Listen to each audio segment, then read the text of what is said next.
नमस्कार साथियों, स्वागत है आपका अपने YouTube चैनल विकास जी के क्लासेज में। जैसा कि पता है दोस्तों, आपको रात को 8 बजे अपनी राजस्थान जीके की क्लास आती है और सुबह आती है अपनी इंडियन पॉलिटी की क्लास।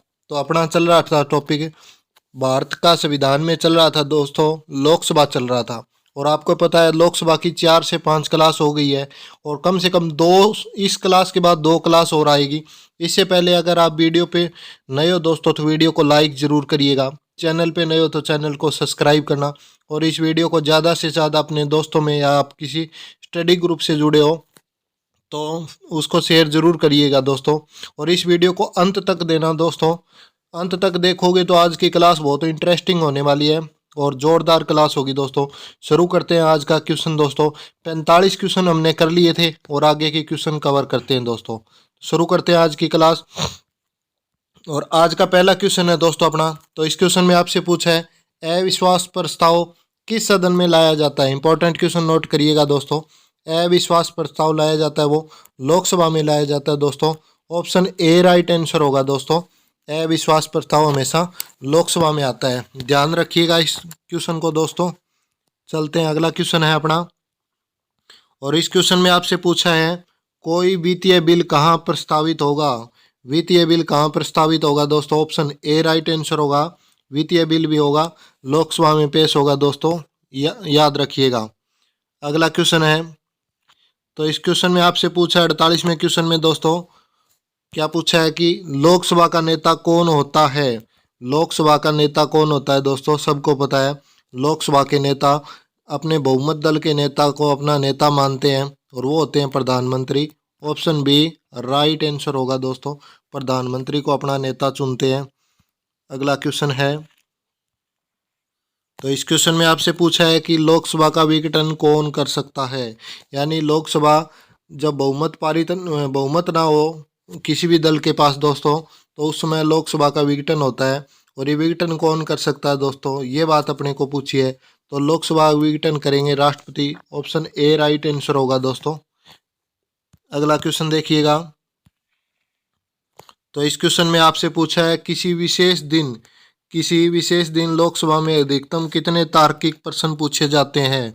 अगर विशेष दिन होना दोस्तों तो लगभग ये 10 क्वेश्चन पूछे जाते हैं। विशेष दिन कितने क्वेश्चन है, 10 क्वेश्चन पूछे जा सकते हैं दोस्तों, याद रखिएगा। ऑप्शन ए राइट आंसर होगा। एक बात कहना चाहूँगा दोस्तों, आप वीडियो पूरी क्यों नहीं देखते हो। वीडियो पूरी देखने में कौन से पैसे लगते हैं क्या आपके। ये फ्री ऑफ कॉस्ट आपके लिए वीडियो रहती है, बिल्कुल फ्री ऑफ कॉस्ट। या फ्री वाली चीज़ की आप कीमत नहीं समझते हो ना, तो वीडियो को लाइक करते हो। वीडियो पे नए हो तो वीडियो को लाइक ज़रूर करिएगा और चैनल पे नए हो तो चैनल को सब्सक्राइब करना और इस वीडियो को ज़्यादा से ज़्यादा अपने दोस्तों में शेयर करना। और अगर आप इससे ज़्यादा भी क्विज चाहते हो तो फॉलो कीजिएगा हमें फेसबुक पेज विकास जी के क्लासेज और इंस्टाग्राम पेज विकास जी के क्लासेज।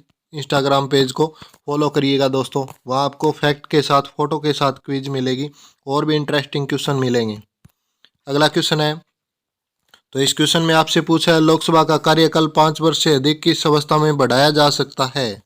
लोकसभा का जो कार्यकाल है दोस्तों वैसे तो फिक्स होता है, 5 साल के बाद चुनाव होते हैं और किसी भी अवस्था में लोकसभा का चुनाव ये कार्यकाल है ये बढ़ाया जा सकता है दोस्तों।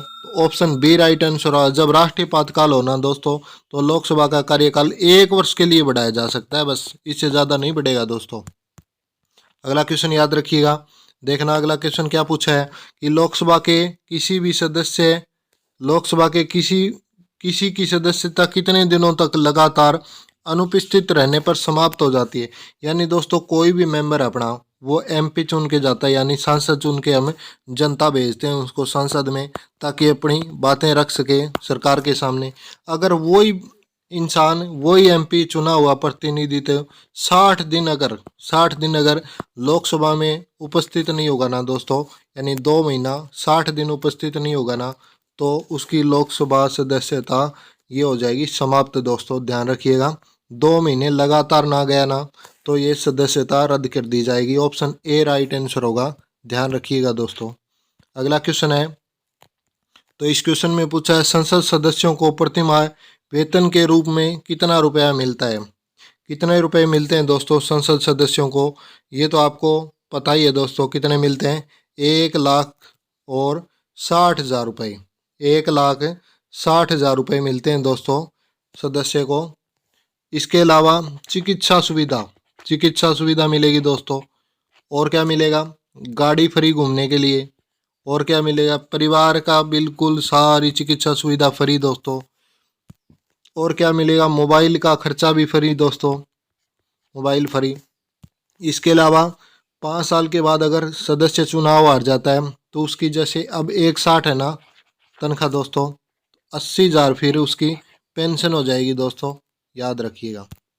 अगला क्वेश्चन है, तो इस क्वेश्चन में आपसे पूछा है संसद के सत्र में उपस्थित रहने और संसदीय समितियों की बैठक में भाग लेने के लिए सांसद को कितना दैनिक भत्ता मिलता है।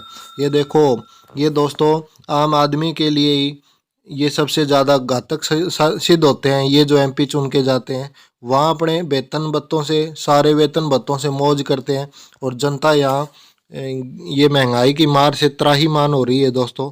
तो कितना वेतन भत्ता मिलता है दोस्तों? ऑप्शन ए राइट आंसर होगा, 700 रुपये वेतन भत्ता मिलता है। ये दोस्तों अपने ही पैसों से अपने ही ऊपर टैक्स थोपते रहते हैं।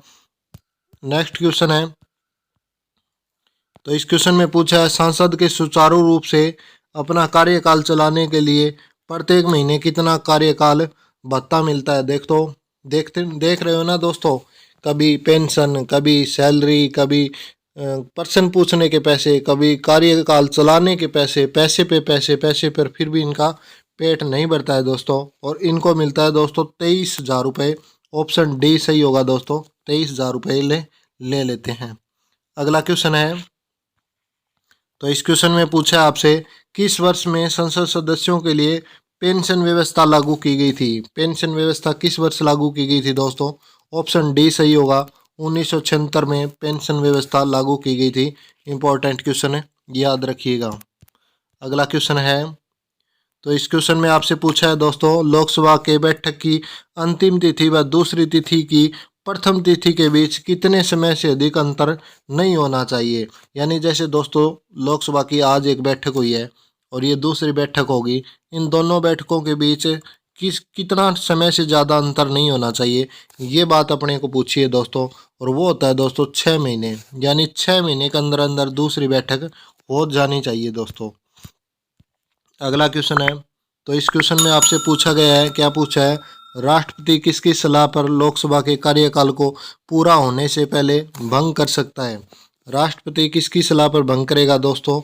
ऑप्शन ए राइट आंसर होगा, प्रधानमंत्री अगर कहेंगे ना दोस्तों अपने सांसदों से या अपनी पार्टी से विचार करके कि लोकसभा के कार्यकाल को यहीं भंग किया जाए, तो राष्ट्रपति उस कार्यकाल को क्या कर देंगे? भंग कर देंगे। ये ध्यान रखना दोस्तों। अगला क्वेश्चन, तो इस क्वेश्चन में आपसे पूछा है निम्नलिखित में से लोकसभा सदस्य बनने के लिए किस योग्यता की आवश्यकता नहीं है। किस लोकसभा के सदस्य बनने के लिए किस योग्यता की आवश्यकता नहीं है? कौन सी योग्यता की आवश्यकता नहीं है दोस्तों? ये बात अपने को ध्यान रखना है। ऑप्शन बी राइट आंसर होगा, 30 वर्ष उम्र से कम हो। ये कोई ज़रूरी नहीं है दोस्तों, लोकसभा का सदस्य 25 वर्ष वाला भी बन सकता है, ये ध्यान रखिएगा दोस्तों। आगे देखते हैं, तो इस क्वेश्चन में आपसे पूछा है दोस्तों लोकसभा सदस्यों के लिए निर्योग्यता संबंधी प्रश्नों पर निर्णय कौन लेता है। यानी कोई पर्सन योग्य ना होना दोस्तों, तो उन पर निर्णय लेगा लोकसभा का अध्यक्ष। ऑप्शन ए राइट आंसर होगा दोस्तों। नेक्स्ट क्वेश्चन है, तो इस प्रश्न में पूछा गया दोस्तों निम्नलिखित में से किसे लोकसभा का रखवाला कहा जाता है। लोकसभा का रखवाला कौन होगा दोस्तों? ऑप्शन बी लोकसभा अध्यक्ष होगा। ऑप्शन बी लोकसभा का रखवाला होगा दोस्तों।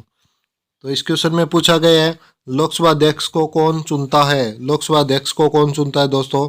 लोकसभा के सदस्य लोकसभा अध्यक्ष को चुनता है। ऑप्शन सी राइट आंसर होगा।